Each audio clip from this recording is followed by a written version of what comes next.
Let's learn some Torah. This is one of those parshiot that has so much in it. The details of the tabernacle in Parshat Terumah are really a lot to handle. The exact dimensions of the ark, the exact dimensions of the entire Mishkan tabernacle, the materials from which it's made, which include dolphin skins somehow in the desert. And the part that I focused on yesterday, that we're going to focus on again today a little bit, are the kruvim. So you see, there's an ark for the covenant that's built. It's a specific dimension.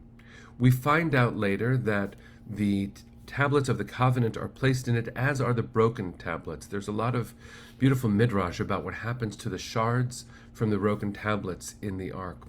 One of the suggestions is that as the Israelites journeyed, the shards kept on jumbling around until they sort of deteriorated into dust, and that dust wafted out from the ark itself, and we absorbed it. We, our bodies, brought in both the brokenness, which is just true about being a human being, and direct revelation.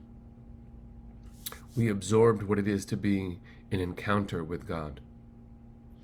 Above the ark itself is a cover called the kaporet, made of pure gold, and beaten from the gold of the kaporet are two angel creatures, angel figures, called kruvim, which of course should be strange because we're told not to have any graven images, and they're literally right above the Ten Commandments is a figure, two figures, the kruvim.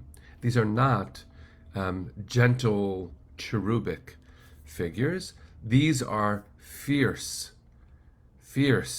creatures with the bodies of kind of a lion, the wings of an eagle, and the partsuf, the face of a human being. We don't really know what to make of these. Many artists have tried depicting them. If you remember Indiana Jones and the Raiders of the Lost Ark, there is an attempt to see it, which doesn't go very well for those who try. But what I wanted to do for a moment is share a midrash about the kruvim, the cherubs, and how they work. The kruvim would face each other with wings outstretched. In the midrash, in the Talmud, and then in later mystical thinking, they are animated, they move. They move, yes. Arlene, I mentioned yesterday, they function as fierce protectors. They move, and according to the midrash, they face each other when things are going well. When they do not, says the midrash, the Talmud, they face away from each other, which is a very powerful thing. Imagine a weather vane on top of a house, but what moves it is not the wind. What moves it is the spirit that lives in the home.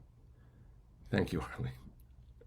When the cherubs face each other, we're okay. When they face apart, we're not. In our world, we have many models of this. Remember that the nexus between those figures, when they face each other, is God's own voice.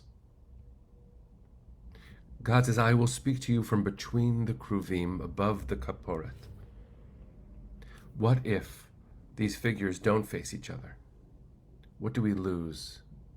We lose access to God, which means we have to be facing each other. And there are parts of our world where this language is essential and needed right now. Threatened, actually.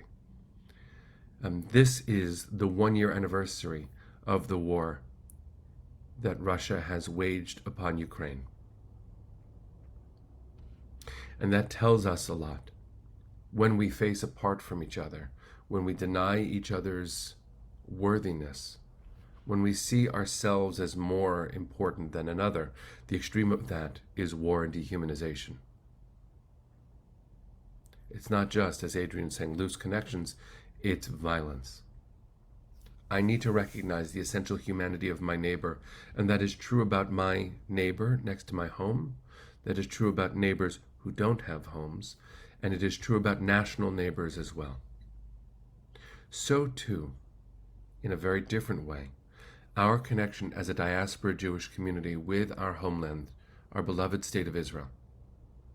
There is no question that the relationship is in flux.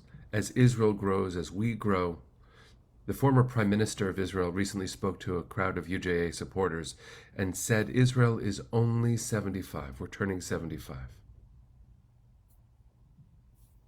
We're having a midlife crisis. Don't give up on us. What a language to hear from the former Prime Minister. The vulnerability that implies. The necessity of relationship. With the threatened laws in Knesset right now to overturn the power of the Supreme Court, all of us, philanthropists, business leaders, tech leaders, rabbis, everybody, normal people. Zionism requires relationship, like the Kruvim face each other. God forbid we turn away. Some of us have been involved in protests ourselves. Some of us have witnessed, I hope all of us have witnessed, the enormous protests of hundreds of thousands of Israelis showing up every week, demanding a stop to this. The president of the State of Israel, Isaac Herzog, has been pressing the government to stop and shift their tactics. Even our beloved teacher, CEO of UJ Federation, Eric Goldstein, has found language, working to find language, to oppose these potential decisions in the name of love, in the name of a Zionist devotion to our homeland. He wrote a beautiful piece a few weeks ago where he quotes Prime Minister Netanyahu. And Netanyahu said that in places with no strong and independent court system, rights cannot be protected. In fact, the difference between countries in which rights are only on paper and those in which there are actual rights, that difference is a strong, independent court. That is Netanyahu's own language, and Eric quotes it later. But this is what I want to write. This is what I want to share that Eric wrote, and he moves me. I hope that you receive Eric's weekly message on Fridays. He moves me constantly. UJA's office in Israel is currently convening to figure out what to do. He says, in many ways, these current efforts are an extension of the work we've been committed to for decades in Israel. In addition to our significant annual funding to help care for Israel's most vulnerable, we've long invested in programs and nonprofits that amplify diverse voices and work to build bridges of understanding, helping to create spaces for all the tribes of Israel, secular, Haredi, Arab, LGBTQ+, Ethiopian, and more, to find common ground. He wrote this on the way to meet his newest grandchild in Israel. And he says, this is his closing, and imagine the Kruvim needing to hear this from each other.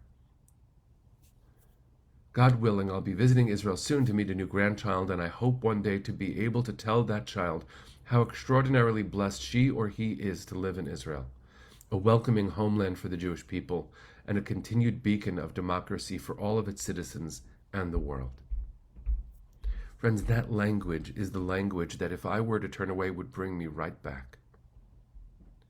Love, the language of love, so much so that the Kabbalah suggests that the Kruvim, who sit above the Kaporet, which rests above the Ark of the Covenant, the Kruvim hold each other. The Kabbalah even says they hold each other erotically. But for now, let's simply imagine the intimacy of looking each other face to face, seeing the independence of each other, but knowing that we're made of the same stuff. We really are. That's not just a Jewish statement, that is a human statement. We should hug each other. We should hold each other. We should acknowledge each other. We have to recognize that what happens here affects here. To be in relationship as a diaspora Jewish community is to recognize the necessity of relationship. There are lots of ways to say this, and I've been learning this with different groups at UJA. I simply want to wish us the deepest of connections with our homeland, a connection that demands something of us, and in response, demands something of the State of Israel. We should be there ourselves. Democracy looks so alive in Israel with these protests because the protests are waving with pride enormous Israeli flags. My son is in Israel now and has sent videos and photos of these protests. That is my Israel. That is my Israel. Not the threatened diminution of the Supreme Court, but the demand for justice and checks and balances and good governance. So friends, when we sing Hatikva next, face east, hold your heart, know that home matters. Always be in intimate relationship with our home, even and especially when it's hard. That's when you know we're family, when we work, when we offer, when we feel. Let's go into a good day, friends. I'll see you tomorrow.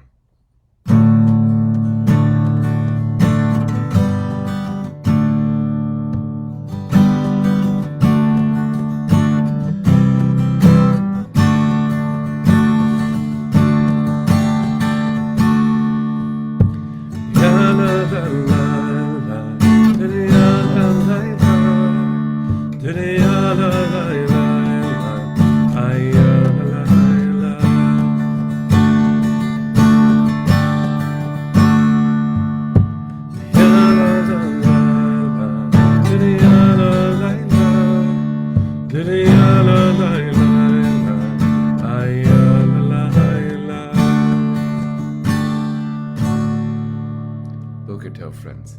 See you tomorrow.